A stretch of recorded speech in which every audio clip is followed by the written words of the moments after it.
All right, so here we are with Metal Joe Williams, who is the master luthier at Jackson Custom Shop, and we're in the private Fender booth with all the guitars. And tell us about what we're looking at behind you. Well, here's so this year was dealer invite only, so we were able to sneak you back in here and give you the sneak peek. What I have behind me right here is the new American Series line. The soloists, the very first run that we did was like a white pearl, Riviera blue, and a black and a slime green run. This year, these are the colors that we're releasing. Very similar specs. There's a hardtail model this year as well, and a couple new colors, which is really cool. Um, and yeah, so that was basically everything that we're showing in here today is the main product lines. We did do a custom event on Wednesday night.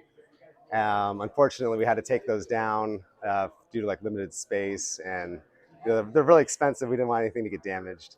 So we didn't get to show those here today, but I can talk a little bit about them. Yeah, so tell us about, so we had seen a bunch of cool stuff. So Mike Shannon wanted me to ask you about the double V. Oh yeah, the double neck V, yeah.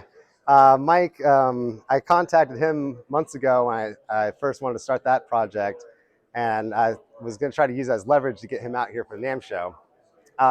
Unfortunately, our schedules just didn't line up, but originally I wanted to do a Siamese head double neck soloist.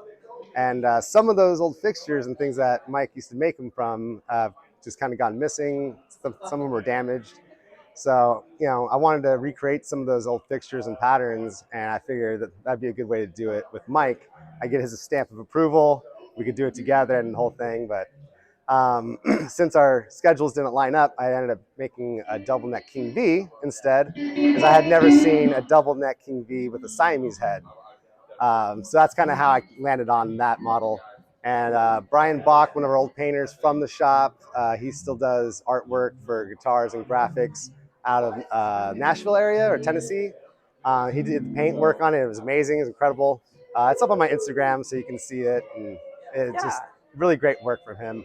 He did quite a few pieces for us. But so for people who don't know, on that V, it looks like you've got the strings tuner. There's a tuning pegs on the bottom of the V, as well as on the top. Can you tell the uninitiated about that? Oh yeah. So that's the way that we're able to get around having a giant headstock with 12 tuning keys on it, and that helps balance out the guitar as well. Because if they're all at the headstock, you know, it's 3 times the weight because you got 2 necks, and that's something that Mike came up with a long time ago in the 80s. I think it was originally on the soloist model.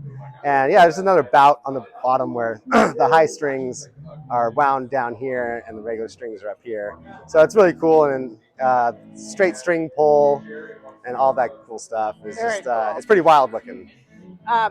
One thing I didn't see was, so when did you start and when did you, and like from start to finish?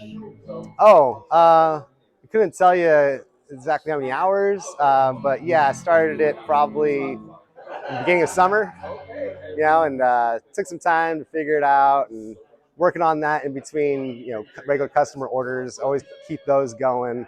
And the fun stuff is kind of when the glue is drying. Yeah. So, okay, I'm at a point where I have to let this sit overnight. Now, you know, I can go work on my fun stuff for the shows. How many, did you get any orders on that? I'm not sure if they're going to take reorders, but I know there was 1 or 2 dealers that want to do some double necks in the future. So that was kind of cool for them to see that and open up the realm of possibilities of what we could do. Very cool. Thanks a lot. Yeah. All right, we'll talk to you soon. Metal Joe from Fender, Jackson.